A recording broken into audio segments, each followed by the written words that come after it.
Olá pessoal, voltamos aos trabalhos com a língua portuguesa. Na aula passada nós falamos do processo de comunicação. Vocês viram os elementos de comunicação e a função de cada um deles no texto. Hoje nós vamos estudar tipologia e gênero textual. Primeiro nós vamos começar com tipologia. O que é a tipologia? Tipologia é a característica do texto, é a forma como ele se apresenta. E aí eu apresento para vocês 5 tipos, que vocês conhecem a maioria deles. O narrativo, o descritivo, o dissertativo, o injuntivo e o texto expositivo. O narrativo, que nós vamos ver um exemplo agora, a característica do texto narrativo é narrar fatos, né? Todo texto narrativo tem uma história para ser contada.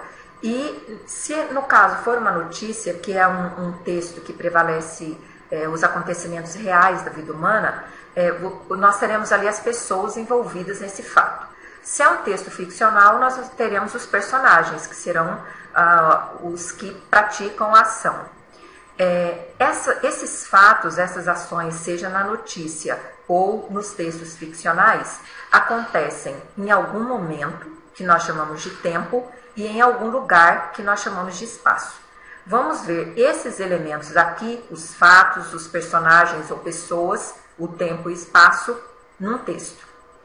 Olha só, em uma noite chuvosa do mês de agosto, então nós temos aqui o tempo, Paulo e o irmão caminhavam pela rua mal iluminada que conduzia à sua residência.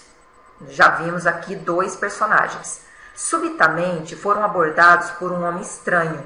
Pararam, atemorizados, e tentaram saber o que o homem queria, receosos de que se tratasse de um assalto. Era, entretanto, somente um bêbado, que tentava encontrar com dificuldade o caminho de sua casa. Uma narrativa simples que eu coloquei para exemplificar, então, a tipologia do texto narrativo. Nós temos os personagens, nós temos o fato, nós temos o local do acontecimento, que é essa rua aí mal iluminada, o tempo, que é uma noite chuvosa do mês de agosto. Esse texto é um texto literário. Se fosse uma notícia, nós teríamos todos esses elementos com dados muito mais claros, muito mais especificados, porque a notícia tem que ter toda essa verdade. A outra tipologia é o texto descritivo, que se caracteriza pela quantidade de adjetivos. Afinal, nós vamos descrever ou uma pessoa, ou um animal, seres, por exemplo, nos textos mitológicos, né? Nós vamos ter os seres, os objetos, as paisagens, as situações e estados de alma, que isso é muito comum no poema. Nós vamos ver um poema em que o estado da alma é descrito. É uma pessoa que, por exemplo, expressa muita tristeza, a descrição desse momento, desse sentimento dela, vai nos levar à conclusão de que ela está triste, de que ela está aborrecida, por conta de que é um texto descritivo. Olha o exemplo, então nós temos um texto da Cecília Meirelles. Cecília Meirelles é uma poetisa brasileira. A sua poesia, a maioria da sua obra é direcionada à literatura infantil. E como ela teve uma infância muito sofrida, perdeu pai e mãe muito cedo, embora ela não tenha sido uma pessoa infeliz e cheia de traumas, na poesia dela nós vamos sempre encontrar um quê de tristeza. Seus versos são simples, melodiosos, os versos muito bem construídos, e este é um texto descritivo, é uma poesia descritiva. O título, Retrato. Eu não tinha este rosto de hoje, assim calmo, assim triste, assim magro, nem estes olhos tão vazios, nem o lábio amargo. Eu não tinha estas mãos sem força, tão paradas e frias e mortas. Eu não tinha este coração que nem se mostra. Eu não dei por esta mudança. Tão simples, tão certa, tão fácil. Em que espelho ficou perdida a minha face? Então, olha a descrição do que ela era antes, o retrato de antes e o retrato de agora. Ela se espanta porque ela não tinha esse rosto, né? Ela não tinha essa expressão de tristeza, de amargura. Ela descreve os olhos como vazios, as mãos sem força. estão paradas, frias e mortas? Será o processo do envelhecimento, a proximidade com o fim, ou uma simples decepção que a fez ficar assim? Título: Retrato do Poema, um poema extremamente descritivo do estado da alma, né? Então, nós temos aí um exemplo de uma tipologia descritiva. A outra tipologia é o texto dissertativo, argumentativo. Como que é esse texto? É o texto onde nós fazemos uma análise crítica de uma realidade social, de uma realidade humana. As palavras expressam o nosso ponto de vista sobre aquela situação que estamos analisando no texto. É um texto onde nós argumentamos as nossas ideias, aquilo em que nós acreditamos. E temos este exemplo aí. O Brasil é um país de crescimento desordenado, porque a sua realidade econômica é desordenada. O acesso à riqueza está sempre restrito ao poder da elite. Não há uma distribuição de renda justa.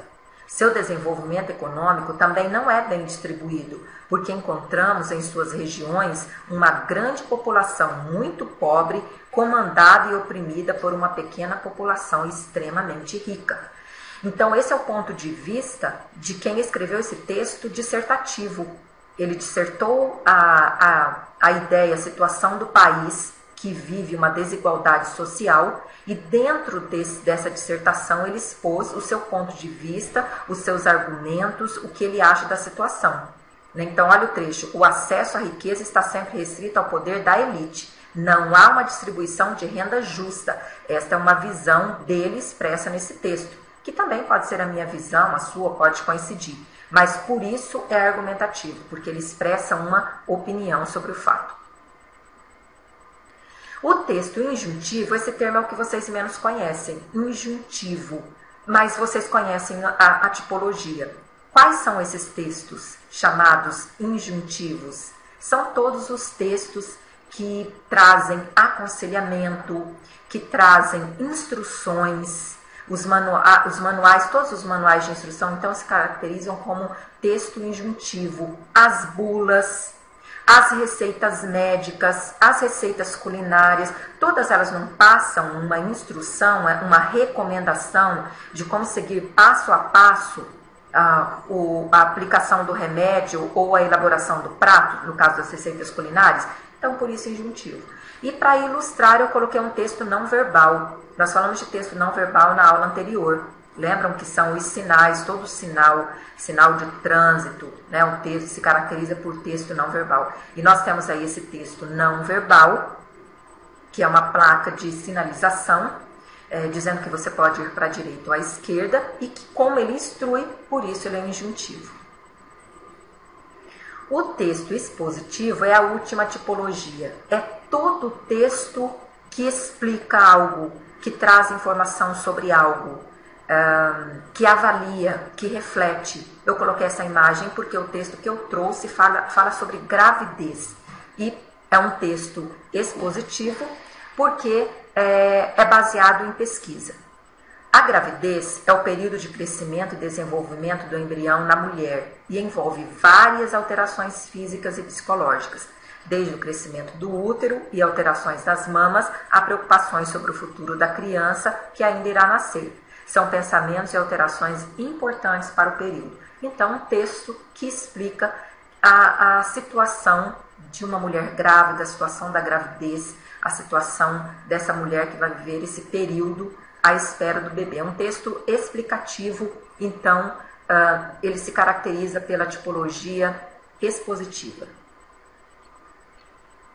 E agora nós vamos falar dos gêneros textuais. Os gêneros textuais são os textos estabelecidos nas formas em que nós os conhecemos.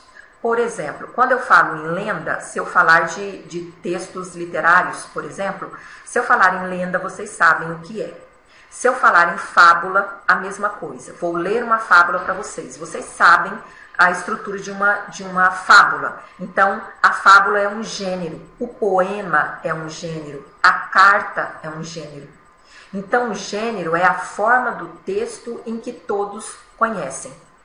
são as estruturas com que se compõem os textos, os gêneros, né? Sejam eles orais ou escritos. Essas estruturas são socialmente reconhecidas, é o que eu disse para vocês, as formas em que nós as conhecemos, todos nós, pois se mantêm sempre muito parecidas, com características comuns, procuram atingir intenções comunicativas semelhantes e ocorrem em situações específicas. Então, existem muitos gêneros. Se eu estivesse dando uma aula de literatura, eu ia falar dos gêneros, todos os gêneros literários. Nós íamos ler crônicas, contos, poemas, fábulas, lendas, trechos de romances, né? Vários tipos de poesias. Enfim, nós iríamos lidar com a arte. Mas como nós estamos estudando uma situação na modalidade profissional, eu escolhi para nós falarmos de gêneros da redação comercial, da redação técnica. E aí eu trouxe esses gêneros que estão no material de vocês. Lá tem outros, mas eu escolhi esses principais aí com exemplos. Primeiro eu escolhi a carta pessoal, depois nós temos a carta comercial, a ata, o ofício, o requerimento e a procuração. Vocês notem que eu coloquei um exemplo para cada um dos gêneros. Por quê? Porque quando vocês forem elaborar a síntese, eu peço nessa elaboração dessa atividade um exemplo para cada gênero que eu vou colocar lá. Eu vou pedir 3 gêneros e eu vou pedir para vocês dizerem os conceitos, as características de cada um deles, cada um dos 3, e também colocar um exemplo como eu vou apresentar para vocês. Por que eu coloquei a carta pessoal destacada aí das outras? Porque ela é a única que prevalece a linguagem informal. Porque a carta pessoal é uma conversa que você tem com o seu amigo, se você estiver mandando a carta para ele, ou com seu parente, ou com seu namorado, né, namorada. A carta pessoal ela é chamada como carta familiar, e a linguagem, por isso, é diferenciada. É uma linguagem informal, é uma conversa escrita. Por isso que eu coloquei ela aí destacadinha. As outras são todas, toda comunicação em que prevalece a linguagem formal. Nós vamos ver uma por uma.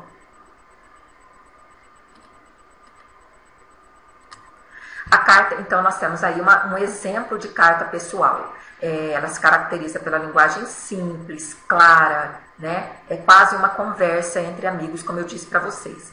Bom, toda carta, informal ou não, tem que ter data. Olha essa data aí, quem escreveu foi o Chico Buarque. Chico Buarque é cantor, mas também é compositor, escritor da literatura. Essa carta é uma carta literária, né?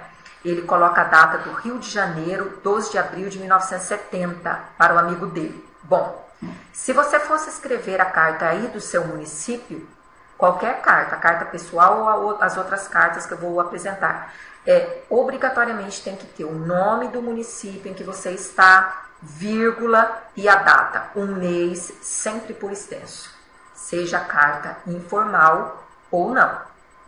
Tem o vocativo, que é o cumprimento. Nessa carta aí, como é uma carta pessoal, meu caro amigo, meu querido amigo. Mas na carta formal, vamos usar um outro vocativo, um vocativo com formalidade. Né? Por quê? Porque não conhecemos a pessoa, não temos intimidade, é uma comunicação de trabalho ou uma comunicação oficial, então não podemos nos expressar com intimidade, como na carta pessoal. Então, meu caro amigo, eu vou ler só um trecho da carta para nós comentarmos. Me perdoe, por favor, se eu não lhe faço uma visita. Mas como agora apareceu um portador, mando notícias nessa fita. Nessa fita, porque provavelmente ele estava mandando também as letras das músicas que ele estava compondo, para esse amigo analisar. No finalzinho, quando ele vai finalizando a mensagem da carta, ele vai se despedindo, um beijo na família, na Cecília, que é a esposa do amigo dele, nas crianças. O Francis aproveita para também mandar lembrança a todo o pessoal. Olha a linguagem formal, pra. Depois vem a despedida e o nome de quem está escrevendo a carta. A despedida pode variar, ele preferiu usar adeus, né? Foi mais trágico nessa despedida, mas pode ser um abraço carinhoso, beijos, até mais, e sempre o nome de quem está enviando a carta. Essa é a carta pessoal. Esta é uma carta comercial, aí já muda todo o processo. Olha a estrutura da carta, né? A própria estrutura já tem formalidade. Então, o que é uma carta comercial? É uma comunicação entre empresas e setores. E a linguagem deve ser clara também, deve ser clara, objetiva e prevalece a linguagem formal. Por que deve ser clara e objetiva? Porque se espera clareza no que está sendo comunicado nessa carta ou o que está sendo solicitado nessa carta. As coisas não podem ficar obscuras. Obscuridade, vocês têm isso no material de vocês. Obscuridade, aquilo que não se pode saber. Então tem que ser muito bem escrito para que tudo fique bem conhecido. Olha a estrutura. O nome da empresa que vai receber a carta, Maria e Companhia Limitada. Comércio de Utensílios, Avenida João, o número e o estado, que nesse caso aí, né, Goiânia, né, em Goiás, e a data, 3 de março, no caso aí de 2008. E quem vai receber essa carta em nome da empresa? O diretor, né, o Joaquim Silva. Prezado senhor, olha o vocativo. O vocativo já tem uma formalidade premente e esperada nessa carta. Confirmamos ter recebido uma reivindicação de depósito no valor de R$3.000 referente ao mês de fevereiro. Informamos-lhe que o referido valor foi depositado dia tal, e aí prossegue todo o texto da carta. E olha o término. Nada mais havendo, reafirmamos os nossos protestos de elevada estima e consideração. Bom, é uma carta formal, mas que ao mesmo tempo se expressa com gentileza, né? Espera-se gentileza de quem está recebendo a carta, mas quem está enviando também vai fazer questão de oferecer gentileza. E o término respeitoso, atenciosamente, Amélia Souza, gerente comercial da empresa que está enviando esta carta. A ata é outra redação técnica.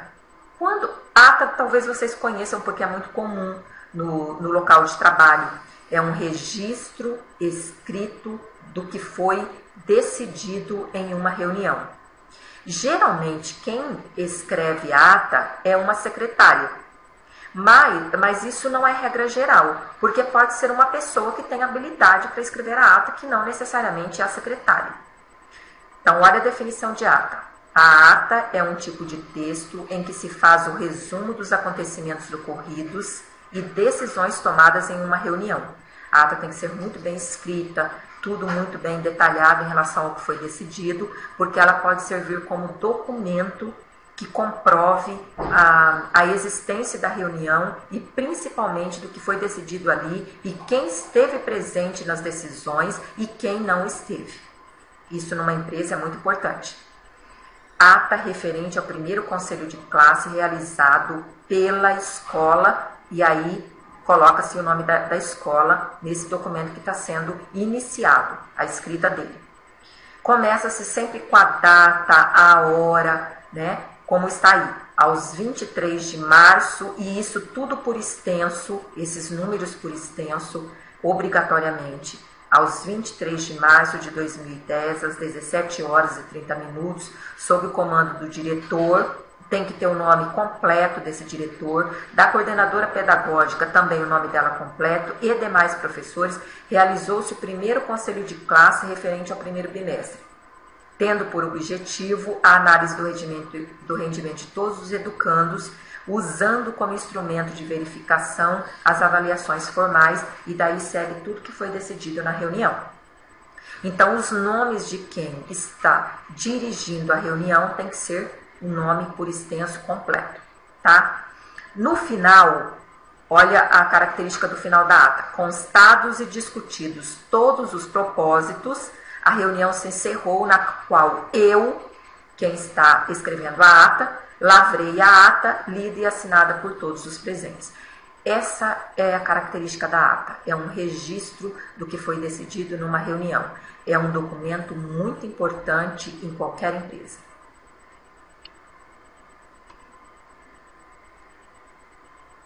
O ofício é outra documentação muito importante, é uma correspondência própria dos órgãos públicos oficiais, e ela é utilizada para reivindicar algo.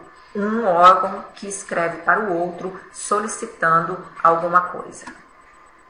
E aí tem um exemplo, né, de um ofício da Universidade Federal de Santa Catarina, só para vocês verem a estrutura. Eu não coloquei o texto inteiro, apenas a estrutura do ofício, para vocês terem noção de como é. Então, todos os dados da Universidade de Santa Catarina, o gabinete da reitoria, o endereço com os telefones e o e-mail, o endereço eletrônico.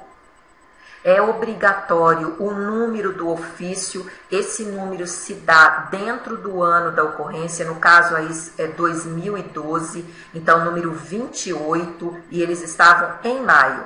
Esse número finaliza em dezembro. Janeiro do ano seguinte começa a se contar uma nova numeração dos ofícios emitidos pela empresa, no caso aí a Universidade Federal de Santa Catarina.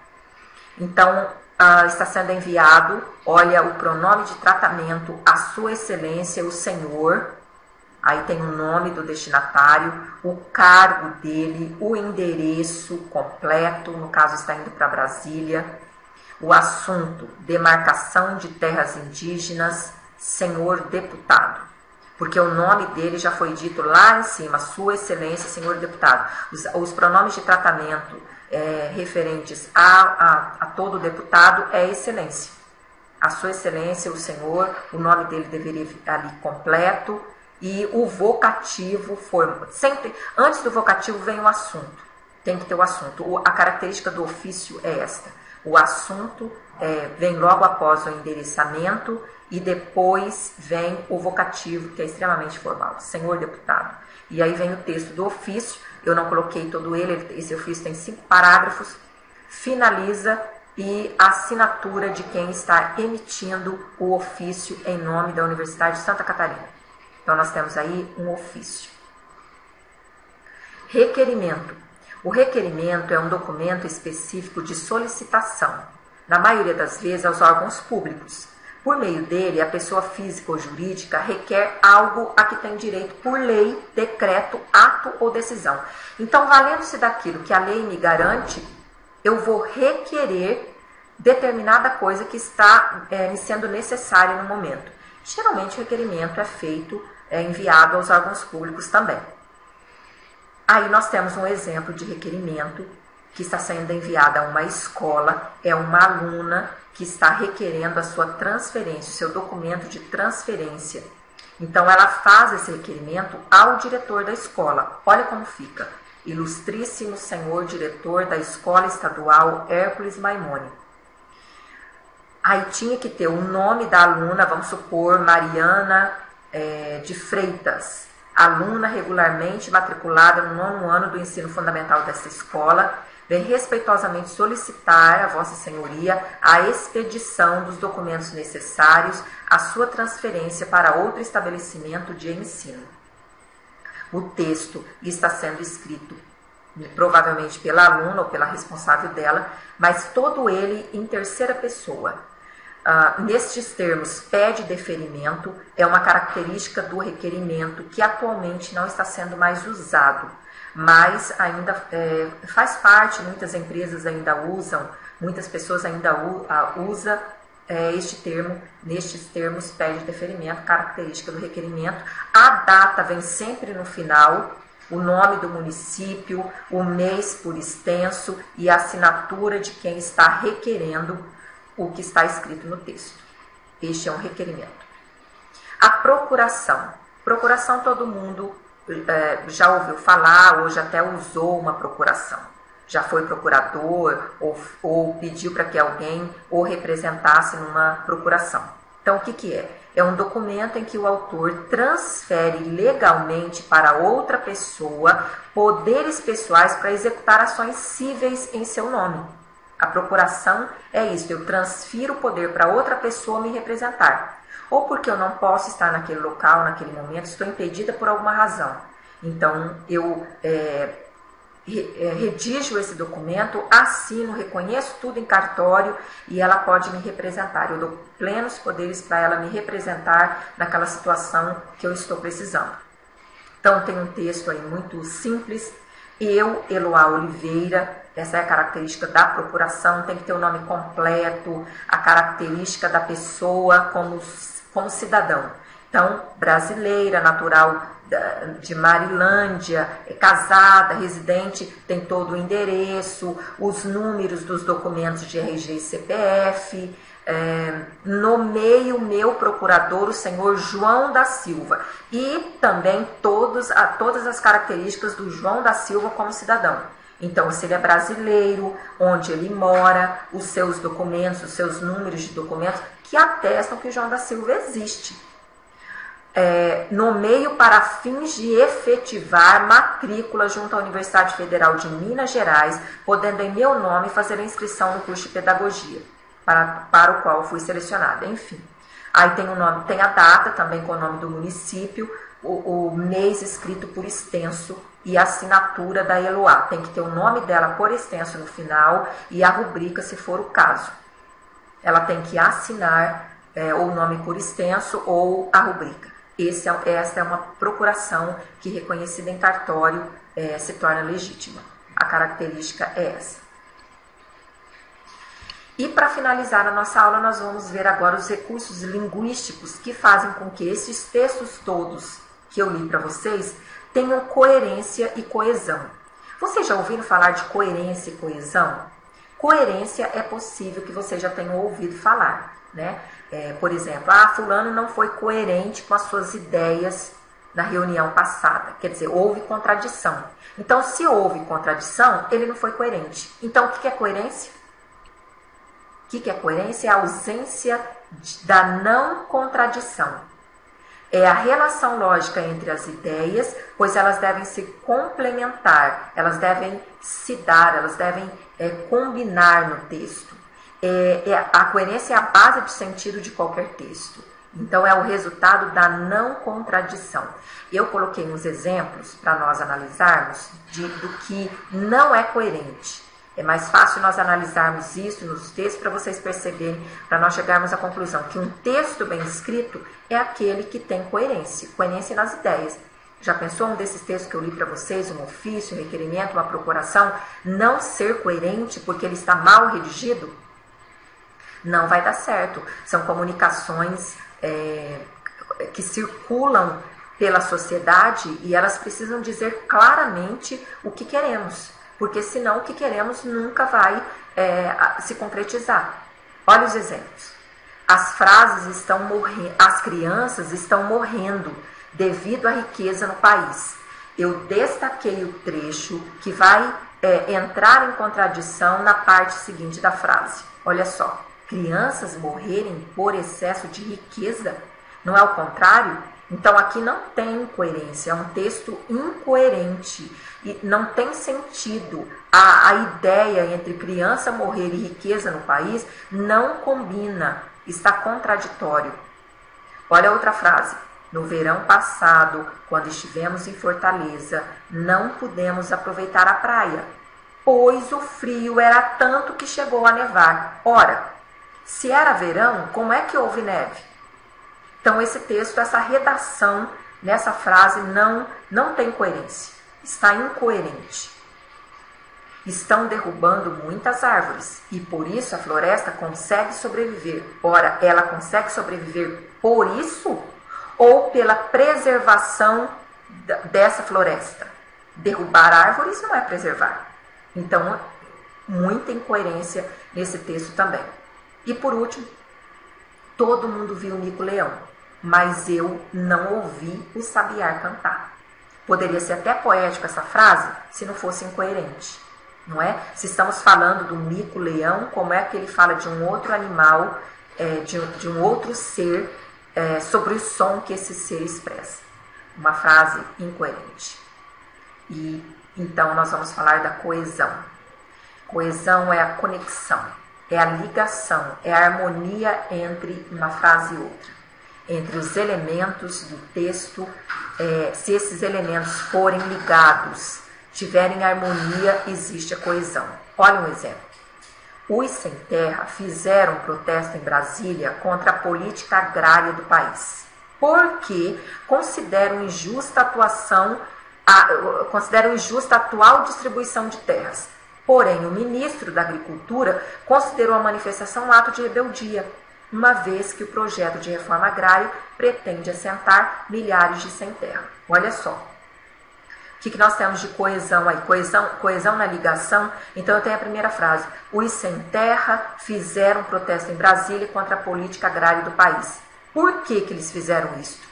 Olha a ligação entre a primeira ideia, a ocorrência do fato, a ocorrência do protesto, com a explicação desse movimento. Porque consideram injusta a atual distribuição de terras. Então, se houve ligação de ideias, houve coesão. E houve coerência. Né? Coerência é o sentido. Esse texto está muito bem escrito porque tem sentido, tem entendimento claro do que aconteceu. E coesão porque essas frases estão interligadas, elas estão andando aí de mãos dadas nesse parágrafo. E é isso que é preciso no texto, que as frases andem de mãos dadas, ligadas por esses conectivos. Esses conectivos que eu destaquei para vocês, porque, porém, uma vez que são eles que ligam as frases desse texto e por isso tem coesão. Então, o texto, para ser bem escrito, todos esses textos que eu li para vocês anteriormente, eles precisam ter coerência, que é o sentido, que é o bom sentido do texto, e coesão, que é a ligação entre os termos. Vocês têm todas essas explicações no material de vocês. Alguns daqueles gêneros que eu lhes apresentei, tem poucos exemplos lá, mas vocês podem ampliar o conhecimento de vocês através de estudos em outros materiais, em outras fontes, aí na internet que vocês podem pesquisar, que vocês podem buscar e ampliar esse conhecimento. Lembrem-se, estudar, ampliar o que nós passamos para vocês é uma iniciativa sábia da parte de vocês, louvável, e quem vai ganhar com esse enriquecimento cultural, enriquecimento dessas fontes de conhecimento são vocês mesmos. E boa sorte, bons estudos, até a próxima aula.